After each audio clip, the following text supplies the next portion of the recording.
সকালের টিফিনে একটু লাইয়ের পরোটা করব, তার জন্য এখানে পেঁয়াজ কুচি, কাঁচা লঙ্কা কুচি দিয়ে দিলাম আর এখানে আজওয়াইনটা একটু হাতে ঘষে দিলাম, তাহলে পরে ফ্লেভারটা খুব সুন্দর আসে। তো যাই হোক, এরপরে ডেইলি ইউজের যে মশলাগুলো আছে সেগুলো দিয়েছি, তারপরে গ্রেট করা লাউটা দিয়ে আটাটা মাখিয়ে তো এখানে গরম গরম ঘি দিয়ে পরোটা ভেজে নিয়েছি। তো একটু আমের আচারের সাথে খেয়ে নিলাম, সকালের টিফিনটা করলাম। তো আমের আচারের সাথে খেতেও ভালো লাগে, লঙ্কার আচারের সাথে ভালো লাগে, টক দইয়ের সাথেও ভালো লাগে। তো যাই হোক, সকালের টিফিনটা করলাম, করে নেওয়ার পরে আবার চলে আসলাম দুপুরে রান্না করতে।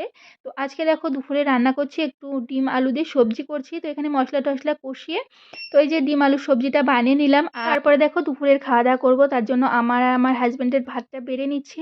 তো তোমাদের আমি দেখিয়েছিলাম ডিমের সবজি করেছি, তো আর এখানে করেছিলাম হচ্ছে লাউ ভাজা। আর এই যে শাকটা করেছি, শাকটা হচ্ছে মানে কালকের শাক ছিল। তো যাই হোক, শাক দিয়ে আর লাউ ভাজাটা দিয়ে খেলাম। তারপরে দেখো এই যে ডিমের সবজিটা নিয়ে নিচ্ছি।